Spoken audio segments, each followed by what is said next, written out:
Ассалаумағалейкум, құрметті достар. Бүгінгі видеода біз күріштің адам организміне пайдасы жөнінде айтатын боламыз. Сондықтан видеоны соңына дейін көріп, қызықты ақпаратты жіберіп алмаңыздар. Күріштің пайдасы туралы бәрі біледі. Бұл дақылға мыңдаған жыл болған. Оны біздің дәуірімізге дейін Азия елдерінде өсірген. Бүгінгі таңда дәстүрлі медицинаны ұстанатындар мен салмақ тастағысы келетіндердің және өз денсаулығын күтіп жүретін адамдардың арасында тек күріш қана емес, сонымен қатар күріш қайнатпасы да танымал. Соның ішінде біз күріш қайнатпасының пайдасы мен зияны туралы әңгімелейтін боламыз. Күріш суы несімен пайдалы? Күріш суы немесе қайнатпасы керемет қасиеттерге ие. Бірақ бұл сұйықтықтың дәмі қоймалжыңдалған және жағымсыз болып көрінуі мүмкін. Мысалға, қытайлықтар күн сайын таңертең бір стақан күріш суын ішеді. Бұл таптырмайтын пайдалы сұйықтық ағзаға қажетті сергектік сыйлап тазартады. Сусын көптеген пайдалы заттардан тұрады. Олар минералдар. Күріш сұйықтығында селен өте көп. В, Е, С тобындағы витаминдер және асқазанның шырышты қабығын орайтын, емдейтін ұлпалар. Сондай-ақ күріш суының пайдалы қасиеттері бар. Ол ағзаның ішкі энергиясын босатады. Тері мен шаштың жағдайын жақсартады. Зат алмасуды жылдамдатады. Ағзаны уытты заттардан тазалайды. Сусыздануды жеңуге көмектеседі. Дәрігерлер бұл күріш суының қасиеттерін баяғыда мойындап атап өткен болатын. Бұл сұйықтықтың өзінің қарсық көрсеткіштері бар. Тоқ-ішектің қабынуы, іш қатуға бейімділік, шеке төзімсіздік. Егер сіз күнделікті тамақтану рационына дәнді дақылдардың қайнатпасын қосуды шешсеңіз, оны дұрыс орындаңыз. Сонымен күріш қайнатпасын қалай дайындаймыз? Емдеуге және салмақ тастауға арналған рецепттер. Күріштен сусын дайындаудың көптеген рецепті бар. Яғни, қарапайымынан басталып бірнеше қадамдардан тұратын да рецепттер болады. Достар, осы айдың аяғына дейін каналымызды 10 000 жазылушыға дейін жеткізуді жоспарлап отырмыз. Сондықтан осы видеоға лайк басуды, каналға жазылуды және қоңыраушаны басуды ұмытпаңыз. Сіздің кішкене ғана әрекетіңіз біздерді жаңа пайдалы видеоларды шығаруға шабыттандырады. Ең қарапайым рецепт бойынша дайындау. Кастрөлге 2 стақан су құйып қайнатыңыз. Содан кейін оның үстіне 2 шай қасық күріш қосыңыз. Мұны шамамен 40 минут қайнатыңыз.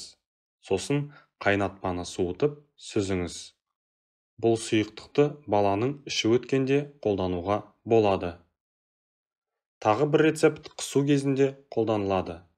Бұл рецепт бойынша бізге 1 стақан күріш пен тұз және 1 литр су керек. Алдымен күрішті ұн секілді кофе ұнтақтағышта ұнтақтап алыңыз. Содан кейін суды жылытып, оған ақырындап күріш ұнтағын қосыңыз. Сөйтіп қайнатпаны 5 минут қайнатыңыз да суытып, әр 2 сағат сайын ішіңіз. Бет терісінің барлық түріне арналған ең үздік лосьон осы күріштен жасалады. Күріш суы теріні жас әрі тегіс етеді. Қытай мен Жапония елінде әйелдер сан ғасырлардан бері күріш суымен жуынып келе жатқанының бір себебі осы. Күріш суынан жасалған лосьон кез келген тері түріне қолдануға жарайды. Тіпті ең нәзік деген теріні де тітіркендірмейтініне сенімді болыңыз.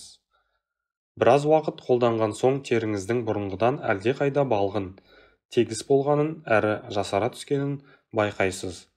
Бұл айтылғандарға көз жеткіңіз келсе, күріш суы лосьонын әзірлеп көріңіз.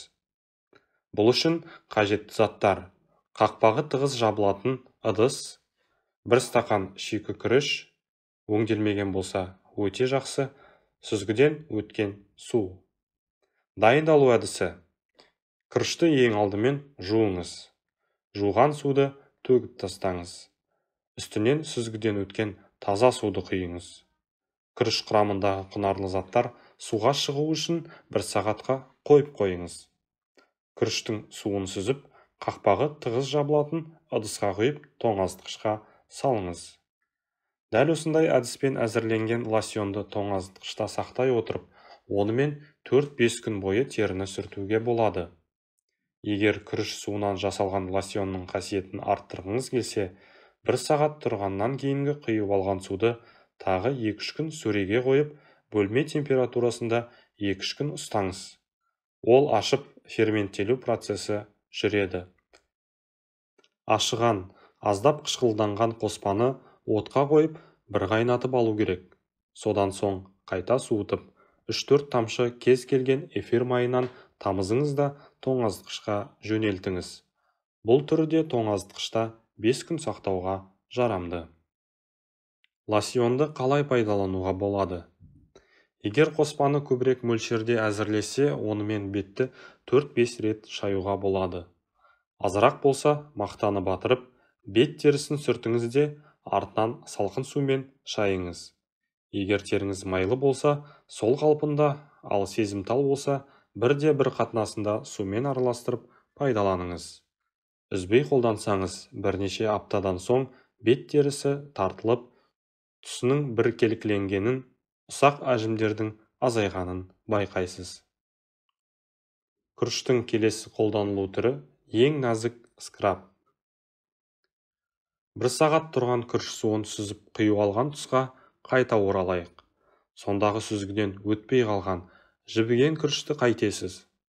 Жапон әйелдері оны да тастамай қажетке жаратады. Яғни, одан нәзік, емдік скраб әзірлейді. Егер оны сіз де жасағыңыз келсе, жібіген күрішке 1 шай қасық зәйтүн немесе зығыр майы мен 5-6 тамшы лимон сөлін қосыңыз. Жақсылап араластырып, онымен аптасына 1-2 рет бет терісін тазалауға болады. Осылайша, бірнеше рет қайталаған соң, бетіңіздің терісіне өзгелер тарапынан айтылатын мақтау сөздерге әзірлене берсеңіз болады. Келесі кеңесіміздің бірі ең тиімді маскалар күріштен. Күріш дақылынан лосьон мен скраб қана емес, маска да жасауға болады. Бірақ бұл жолы бізге күріштің суы емес, күріш ұны қажет болады. Ағарту және жасарту әсері бар маска. Қажет заттар: 2 ас қасық күріш ұны, 1 ас қасық бал, 1 ас қасық лимон шырыны. Барлығын араластырып, теріге жағып, 10 минуттан соң жылы сумен шаю керек. Келесі маска қартаюға қарсы маскасы. Қажет заттар: 2 ас қасық күріш ұны, 1 жұмыртқаның ақуызы және 1 ас қасық глицерин. Барлығын араластырып, бетке жағып, кепкенше ұстауға тиіссіз. Содан соң салқын сумен жуып тастаңыз. Келесі маска безеуге қарсы. Қажет заттар: 2 ас қасық күріш ұны, 1 ас қасық бал және 2 ас қасық алоэ сөлі. Аталған элементтердің барлығын араластырып, бет терісіне жағып, 10 минут ұстайсыз. Соңынан жылы сумен жуу керек. Күріш суы тұнбасы сізге не береді? Күріш суы тері саңылауларын тарылтады, акнеден арылтады, тері жұмсарып жарқырайды, тыртықты кетіреді, теріні ағартады, терінің беткі қабатын жаңартады, тері қан айналымын жақсартады, ұсақ әжімдерді тегістейді, қартаю процесін баяулатады. Күрішпен қою шаштың құпиясы. Шығыс әйелдеріне күріштің шашқа келтірер пайдасы да мәлім.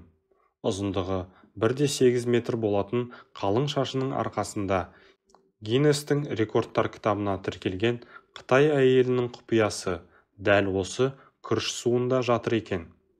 Қатты ашытылып, әзірленген күріш суымен шашты жуып 5 минуттай массаж жасаңыз. Соңынан әдеттегідей шашты жуу керек. Осындай процедурадан соң шашыңыз жұмсақ, иілімді болып, қалыңдай түседі. Сондықтан келесі күріш гарнирін әзірлегенде суын төгіп тастамай, бөлек ыдысқа құйып алыңыз. Бір тәулік тұрып, ашығаннан соң пайдалануға дайын болады. Алыстағы сұлулық салондарына барып, сәнін түзегендерге қызыға қарап отыра бермеңіз. Әрбір әйел өз асханасында жүріп, сондағы қолжетімді заттарды пайдаланып-ақ әдемі бола алады. Ендеше сізге не кедергі? Құрметті достар, видеомыз ұнаған болса, лайк басуды, каналға жазылуды және қоңыраушаны басуды ұмытпаңыз. Және де осы видеоны достарыңызға, туыстарыңызға, құрбыларыңызға жіберсеңіз болады. Олардың да дені сау, олардың да әдемі болып жүруіне сіз де себепші болыңыз. Келесі кезекте қандай видео көргіңіз келетіні жөнінде комментарийге жаза кетсеңіз болады. Деніңіз сау, басыңыз аман болсын. Келесіде кездескенше.